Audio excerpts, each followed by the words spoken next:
Today I want to take a look at the GEC Horse Rancher, which I've been carrying for the last couple of weeks. Now it comes in this nice tube. These are cardboard tubes. Northfield unexcelled. Jigged American cattle bone.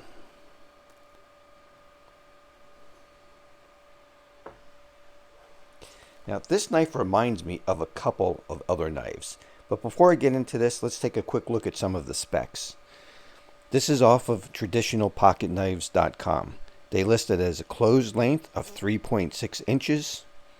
Handle material, Indian paintbrush worm groove. Blades, it has a clip point and a spay blade. Blade material is 1095. Blade lengths are both 2.75 inches. The pull strength is rated as a 7 out of 10. The bolster material is nickel silver and the liners are brass. Weight is 2.4 ounces. This is a small, lightweight knife. It is very easy to carry and it carries great in a pocket slip.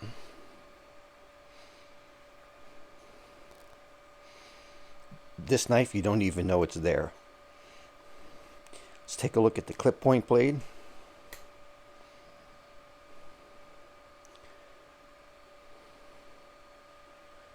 You see it says Northfield unexcelled, jigged American cattle bone.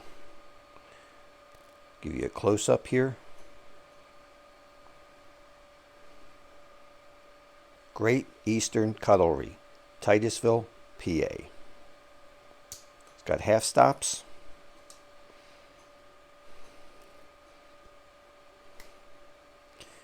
There's your spay blade. And on the spay blade it says carbon. And then 391224. Again with a nice half stop. Nickel silver shield. Let's take a look at the fit and finish. It's absolutely perfect. Not a single gap on this knife. Springs are terminated nice and square on both ends. Blade centering doesn't get any better than that. This is a nearly perfect knife. Now this knife does remind me of a few other knives. For one, it reminds me of a Barlow. It's a very similar size. Very similar thickness. Now let's look at the blades. There's the clip point on the Barlow.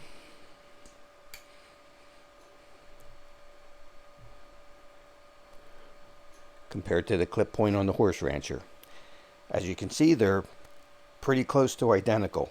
You have the same type of shape on each blade, same downward cant, kind of that swelling as you go to the rear of the handle, which is also present here. Very similar.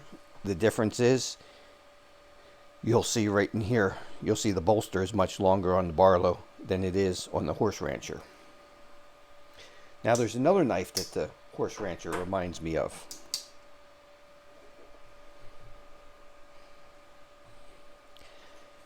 The Horse Rancher also reminds me of a mini trapper because you have both a clip point blade and a spay blade. But there are a few differences. One, you can see the handle is a little taller. And the biggest difference, which to me is very important, is the blades. Look at the difference in the clip point blades. This almost looks like it's pre-worn out, like it's been sharpened about 100 times, where this is a full height blade. See, if we compare that blade to the blade on a full-size trapper, you can see the height is here on the blade, which means you have a lot of lifespan, you have a lot of sharpenings on this blade, where these to me almost feel like they come half pre-worn out. Now let's look at the spay blade.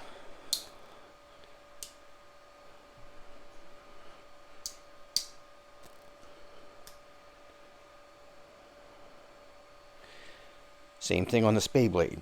You can see that it is taller, and it's a closer match size-wise to a full-size trapper. You can see they're about the same height, just a little shorter.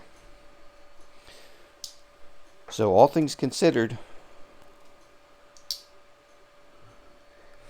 I really like this knife a lot. It's a great combination. It gives me two different blades for daily use. I have this bay blade, which I can use to cut my food, and a really nice clip point blade for daily tasks. So this is just a great knife. They're not cheap, but it is very well put together, unlike what some other companies case are doing today. So in conclusion, what do I think about this knife? You know, even though it is an excellent knife, it's got some really nice blades. The fit and finish is as good as you're going to get. It's just about perfect. This knife is not going to replace my Rosecraft briar patch. With the larger blades, it's heavy duty. You have the clip point and the lamb's foot D2 tool steel. This will hold an edge, I'm going to say at least 3 times as long as the GEC with its 1095. This knife is prettier. It is nicer. This knife has more utility. This is by far not the favorite knife I have in my collection, but it is a favorite knife in my collection for its utility value. That's where this knife is unsurpassed. Out of all the traditional pocket knives I've carried, this one has the most utility for me and gets the work done that I need done. Stays sharp. It's just an excellent knife. It's really hard to replace this. Whether it's a Stockman, which I love, trappers, or some of the other knives like this, I found nothing that gives me the utility and the functionality of the briar patch, and I highly recommend this. Plus, you can buy at least 3 of these for one of these. Now I have this one that I carry every day, and it's so good. I have a second one in my safe as a backup. If something happened to this, I would take that backup out and put it in my pocket, and I would order another replacement, another backup. That's how good this is. I don't do that with very many knives. This is one of them. So that's my recommendation. If you can afford it, this is a great knife to have if you want to have it in your collection. I think it's better than the mini trapper. It's better than a lot of the other small knives. I would carry this any day over a small Stockman. Now the 4-inch Stockmans are pretty nice, but this Rosecraft is where it's at. We'll see you on the next one.